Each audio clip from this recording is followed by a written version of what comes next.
Testing 1, 2. We're getting ready to go live here. We're about a minute late, and it does say that we are live. Let's see if we've got the good audio or if we've got the chipmunk voice. You go to my videos here, and this is an early broadcast. This is a special broadcast today, and it's a crypto.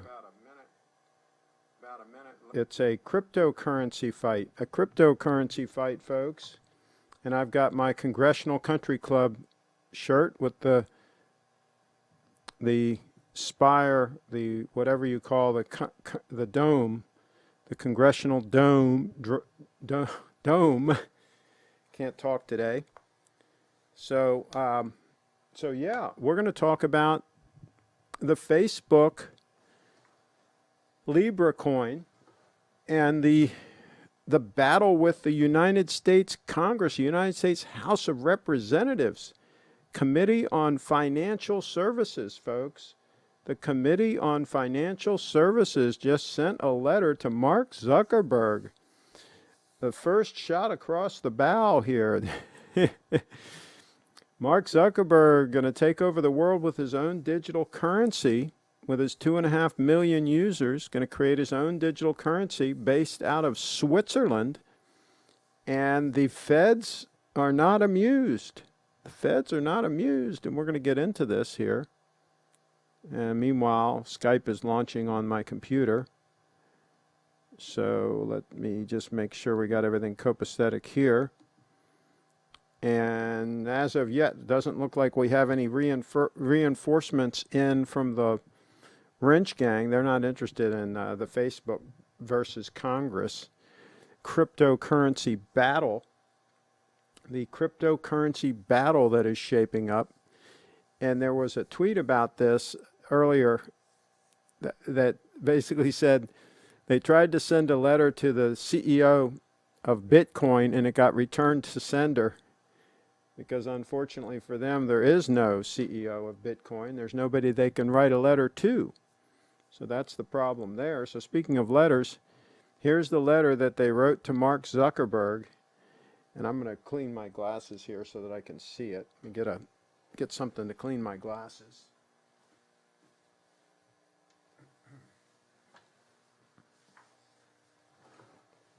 Let's see here.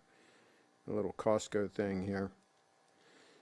And meanwhile, maybe you all can read a little bit along with me here. Okay, so here's the deal.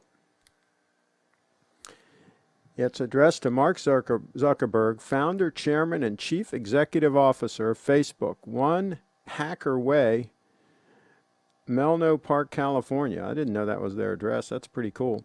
And Sheryl Sandberg, chief operating officer, and David Marcus, chief executive officer of Calibra, Facebook.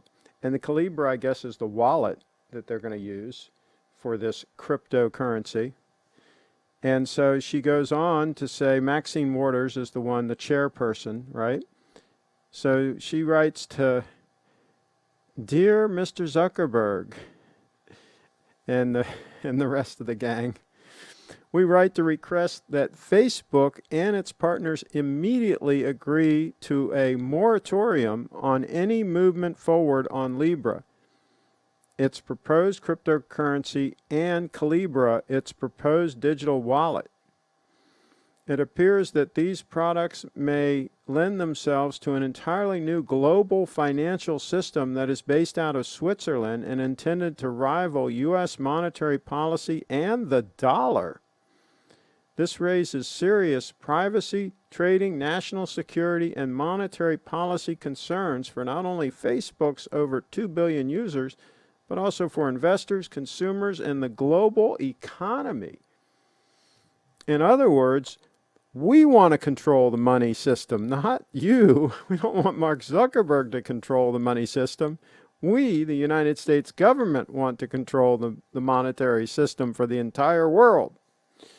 The U.S. dollar needs to continue to dominate, needs to be the world reserve currency, even if we continue to print more and devalue it over the years. Let me see if I can pull up a chart of the way the dollar's purchasing power has been devalued over the years. Okay, dollar's purchasing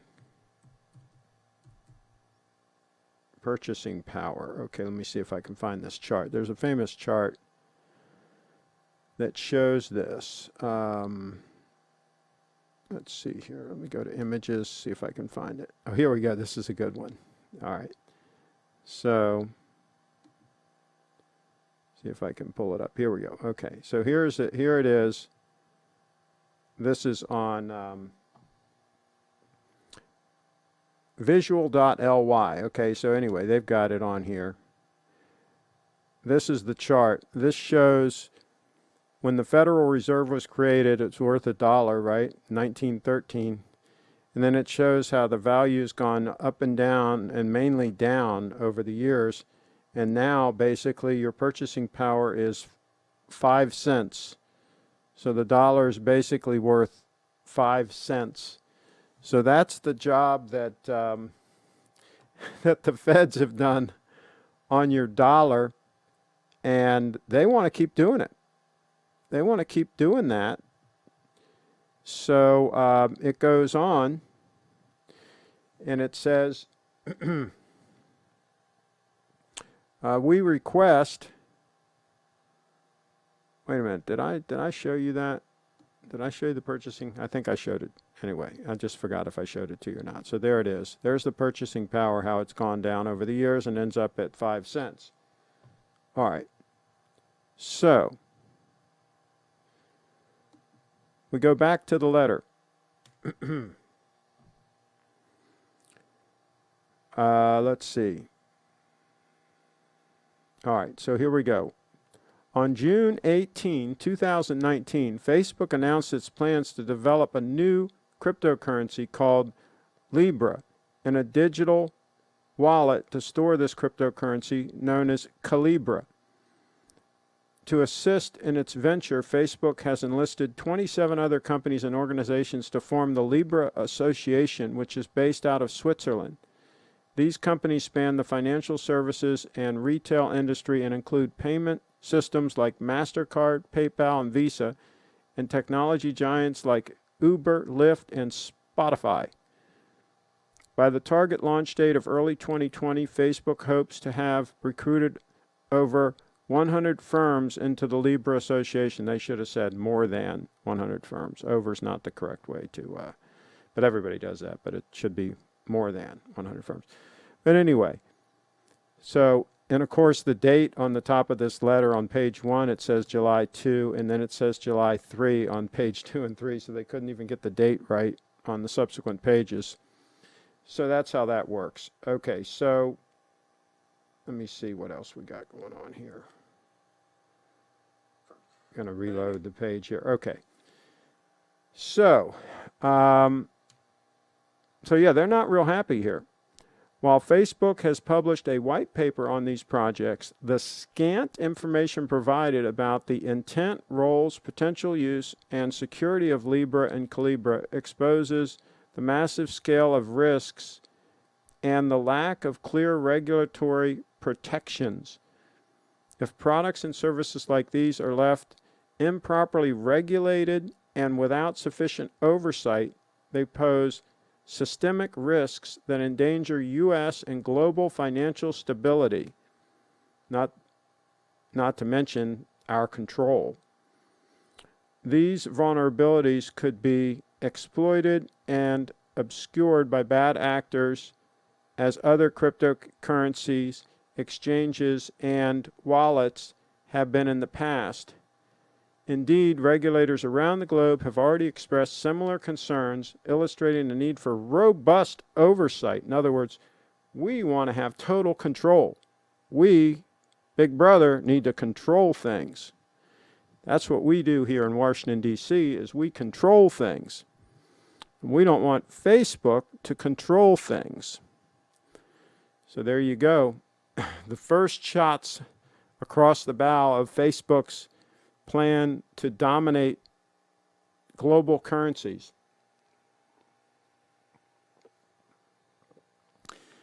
I think it's pretty funny. I think it's pretty funny. I think it's pretty bold that Zuckerberg has come out and said he wants to do this. Eric's in the house. Eric says, "Evening, Craig." Blue Shirt Buddha's in the house.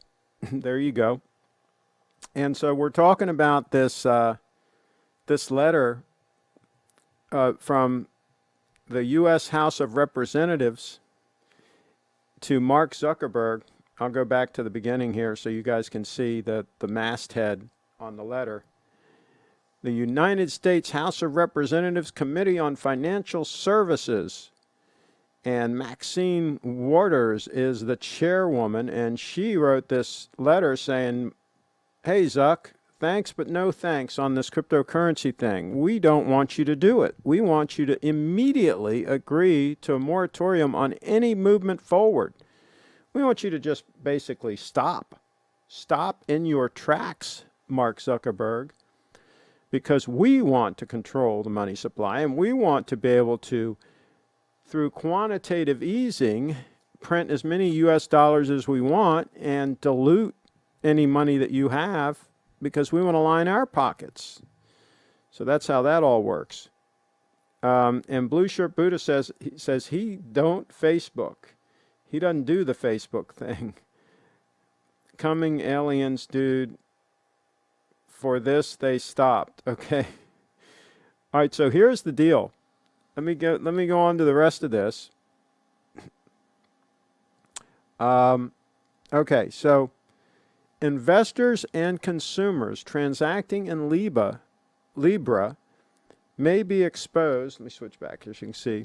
May be exposed to serious privacy and national security concerns, cybersecurity risks, and trading risks. Those using Facebook's digital wallet, storing potentially trillions of dollars without depository insurance, also may become unique targets for hackers. For example, during the first 3 quarters of 2018, hackers stole nearly $1 billion from cryptocurrency exchanges. The system could also provide an underregulated platform for illicit activity and money laundering. Okay. They're getting a lot of buzzwords in here, right? Weaving a lot of buzzwords in here. It's a long way around the barn of saying, hey, we want to control the money supply. We don't want you and the people controlling the money supply. And by the way, we have a similar letter ready to go to Bitcoin, but we can't find their corporate offices. Can somebody help us out and give us the corporate offices for Bitcoin and give us the name of the CEO so that we can send a letter like this to them? Because we want to stop Bitcoin too. We want to shut that right down, but we can't find their office and we can't find who's in charge. But we're looking into it. We're trying to figure out who's in charge of the Bitcoin organization. And they said, is Bitcoin a corporation? What exactly is Bitcoin? Where exactly are they located, Mark? If you could tell us that, that'll help us out because we've got a letter ready to go to them. We sent one to the Bitcoin organization, and it came back returned to sender, address unknown. So I don't know what the deal is with that. Okay, so then it says, goes on to say, these risks are even more glaring, I guess that is, in light of Facebook's troubled past. They're bringing up Facebook's troubled past, where it did not always keep its users' information safe. Oh, imagine that. For example, Cambridge Analytica, a political consulting firm hired by the 2016 Trump campaign, oh, heaven forbid the Trump campaign, had access to more than 50 million Facebook users' private data, which it used to influence voting behavior. Oh, boy. Heaven forbid they helped get Donald Trump elected, and I'm a Democrat. As a result, Facebook expects to pay fines of up to $5 billion to the Federal Trade Commission. Yeah, it's a shakedown. And remains under constant order from the FTC for deceiving consumers and failing to keep consumer data private. In the first quarter of 2019 alone, Facebook has also removed more than 2.2 billion fake accounts. 2.2 billion fake accounts? Are you kidding me? I don't know that. How can that number be true? That's how many users they have, for gosh sakes. I guess they're all fake. Including those displaying terrorist propaganda and hate speech. Oh my goodness. It has also recently been sued by both civil rights groups as well as the U.S. Department of Housing and Urban Development for violating fair housing laws on its advertising platform and through its ad delivery algorithm. In other words, these are some bad folks. These Facebook folks are some bad folks, and we certainly don't want them creating a world currency and controlling the world currency and us not being able to control it. After all, we've done so well with the U.S. dollar, devaluing it all the way down to like 5 cents in the last 100 years. We've done a really good job with the U.S. dollar. So we want to keep doing that. We want to keep robbing you blind, and we certainly don't want Mark Zuckerberg to be able to rob you blind, because that's what we are doing. Okay. Big Stone, S-T-O-W-N, I don't know what that is. Okay. I used to have Facebook for probably about half a year in 2012. Then I got really boring for me because I realized I didn't really use it to interact with my friends and sort of stopped. Okay, there you go. Bad hombres indeed. There you go, Blue Shirt Buddha. Facebook as social media definitely has dropped in popularity. Oh, well, there you go. Eric in the house saying they've dropped in popularity. Well, there you go. Well, that's why they want to control all the money supply.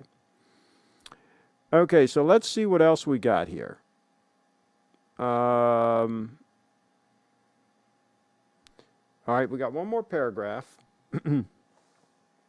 Because Facebook is already in the hands of over a quarter of the world's population, it is imperative that Facebook and its partners immediately cease implementation plans until regulators in Congress have an opportunity to examine these issues and take action. During this moratorium, we intend to hold public hearings on the risks and benefits of cryptocurrency-based activities and explore legislative solutions. Failure to cease implementation before we can do so risks a Swiss-based financial system that is too big to fail. What are they saying here? What does that mean? What the heck is that last sentence? This whole letter is kind of strange, but this last sentence, failure to cease implementation before we can do so risks a new Swiss-based financial system that is too big to fail. Are they saying that if he creates this, it's going to then be too big to fail, and so they have to let it go once he creates it? I'm not sure exactly what they're saying there, but anyway, this is a letter of desperation, folks. This is really cool. This is them saying, "Oh my God, we're going to lose control." They've got an organization, and the Swiss have put together a group that are going to oversee this thing, and it's not the U.S. It's not the U.S. that are in control of this thing. It's the Swiss. It's a consortium of these businesses that he's putting together, these partners, and the private industry is going to do this on their own without us, without the government, without the United States government. Entrepreneurs are going to do this, are going to create this thing, and going to allow people all over the world to send money basically back and forth at very, very low cost and not use Western Union and not use the banks. Our banker buddies, our buddies that donate to our campaigns, they're not going to use them. They're going to bypass them, and they're going to be able to send money around the world at very low cost, instantly, pretty much. This is not a good thing. This is not a good thing, says Representative Maxine Waters. We got to stop this in its tracks because we need to control the bankers. Our banker friends need to be in this mix. They need to be sending money around the world because they can do it and charge people fees, big fees, so that then they can give us money to our campaigns. And we can control the dollar. We can print a whole bunch of extra dollars so that our buddies can loan it out and get interest on money that doesn't really even exist. This is how we do it, and we want to keep doing it that way. So Mark, just step aside and stop with this stuff. And by the way, can you give us the address for the Bitcoin offices? Because we want to send a similar letter to Bitcoin. And who's the CEO? Give us the name of who's in charge of that and an address, because we can't seem to find an address. We can't find out who's in control. We just don't know who to write to, because we want to get control of this Bitcoin thing too while we're at it here. So that's how this works. Let's see here. My estimate is that 80% of these angry Facebook outage response posts are motivated by narcissistic okay. So now it's not just a rant against integrated lugs watches, but also against Federal Reserve Banking Commission. Space time in the house. Let's see. People should be more outraged by this revelation than being outraged over Facebook not letting them post pictures of their Rolexes they overpaid for. Oh, jeez. I think what is saying is that Facebook is bigger than anyone could have imagined, and that it needs to be regulated. Otherwise, big money will be lost, as it has so many big-time stakeholders, including government. Okay, I'm not sure exactly what you mean there, but okay. So anyway, I think it's pretty funny. I think the whole thing is pretty funny. Meanwhile, while they're monkeying around with all this, Bitcoin continues to grow, continues to become more and more decentralized, continues to become more powerful, has more and more hash rate, and so it's going to be harder and harder for the government to kill it or try to kill it when the government finally realizes that it's the big threat. And this is funny. I think it's good that they're distracted by Facebook and Facebook coin and all this stuff, because it pulls their attention away from Bitcoin. Bitcoin can operate over here in the corner in the shadows a little bit and continue to grow. By the way, it's at $11,267 per Bitcoin right now. And so, yeah, the more time that goes by, the better. The more time that it allows Facebook to survive and become more and more decentralized and more powerful, this is a good thing. So they're all a bunch of communists and blue shirt Buddha in the house. Hey, it's all about the money, man. Follow the money. They got their big banker friends that you know that they get some money from for their elections and everything. They want their banker buddies to be happy. The banker buddies aren't real happy about this Facebook thing. This Facebook thing could kind of deal them out of the loop, folks. I think it's pretty funny. As far as people losing money, I mean, here's the deal. This is really best for a money transferring situation. This is not designed to be a store of value. It's not, the Libra coin is not something that you put your life savings in. You know, it's just something you put $20 in and then you send it to Joe Schmo over yonder. It's like a PayPal type thing, right?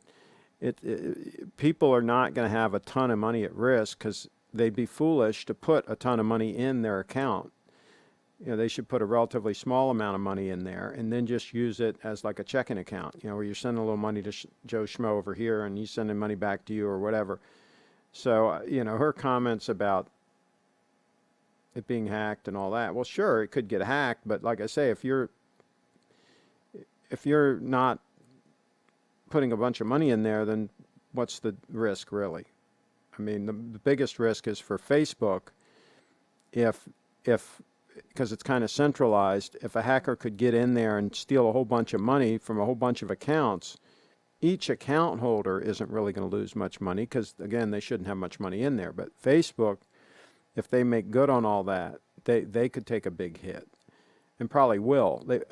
This thing probably will get hacked because it's centralized, and so there's that. But if you're going to put a bunch of money somewhere, you should put it somewhere safe like Bitcoin, because Bitcoin blockchain, guess what, has never been hacked, never been successfully hacked. So there you go. That's how Bitcoin works. It is secure. Now, you put your Bitcoin on an insecure exchange somewhere, they might steal your Bitcoin from that exchange. But anyway, we'll take one more look at that letterhead. We're going to wrap this puppy up, but there's the letter. I mean, it's for real, and you can go to that URL right there. It's still up, and you can download it and keep a copy. Somebody said that this letter is going to be in a museum someday, like 50 years from now or 100 years from now. This is going to be in a museum, and people will be saying, this was the start of the cyber currency wars between the United States government and Facebook and others and so forth. This was the first shot fired. And so there you go. This document could have historical significance. Never underestimate the growth potential of a company that makes a product or service that more effectively allows people to engage in self-worship. There you go. Abso-positively-lutely. Well, we're going to wrap this puppy up.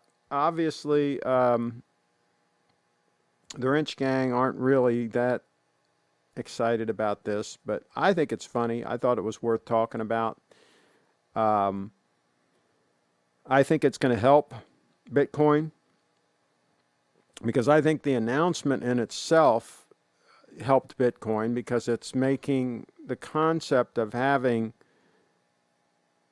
electronic money, being able to send money around, like text message money, if you will, this whole concept, it starts to validate the whole concept. And then when people start looking into what is the best form of electric money, what is the best form of it, and they're going to come to the conclusion that it's Bitcoin. It won't take them that long to come to that conclusion, and then they'll want to buy some Bitcoin. So I think that this whole thing is positive for Bitcoin, and I think the fact that these folks are pushing back against Facebook is good, because there's going to be a debate around this, and there's going to be a debate around what are the benefits of cryptocurrency, right? And that is going to be an interesting debate, and it's going to also help Bitcoin, I think, in the long run. And Blue Shirt Buddha says, have a happy 4th of July. I think I will. And I'm going to a motorcycle race tomorrow. It's the Barbara Fritchie Classic. It happens every year on the 4th of July. I'm going to that because it's put on by one of my sponsors, Fredericktown Yamaha, and I've covered it every year for the last, 6 or 8 years. So I'm going to that, and let's see. Just finishing a great book called A Grand Complication, all about the journey to make the most complicated pocket watch. Wouldn't it be great if we could use pocket watches again? Well, there you go. Well, if you dress nice and wear like a 3-piece suit with a vest, you could wear a pocket watch. The one that they're talking about in the book was that a Patek Philippe? Let's see here. All right, well, I'm going to wrap this puppy up because I'm hungry. And it's 4:30, and we only went for about a half an hour, which is good. We kept this short and sweet, but we talked about, I think we're going to reflect back later that this was an important discussion to have. And I think a lot of people are going to be discussing this issue as time marches forward. And, let's see, happy for better. Okay, Eric back in the house, July 4th. Okay. So click the subscribe button, click the little bell. And by the way, when Steve does his shows, show him some love, because we want him to keep doing shows. He's a good guy, and I think if he gets a little bit of support from you all, He will continue to do shows, and he'll get better at it all the time. All I know is if Bitcoin goes belly up, nobody has to bail them out. There you go. That's right. That's right. It's all its own thing. That's the deal. I don't know how Bitcoin could go belly up. I guess a successful 51% attack could be devastating. And I think that if the government got their act together and really put a lot of resources into it, they could muster up a 51% attack. But they better do it soon, because it's getting more and more hash rate all the time. It's going to be harder and harder all the time for them to do a successful attack. So I think it's good that they're distracted with Facebook and that they're not paying that much attention to Bitcoin. Banks, car industry, etc. Okay. Yeah, well, the banks, they might have to bail them out again, because there's talk of another financial crisis coming, and they'll bail them out. That's how that all works. All right, well, I'm going to stop this puppy. Click subscribe and click the little bell, and we will chat with you all next time. Everybody have a fantastic 4th of July.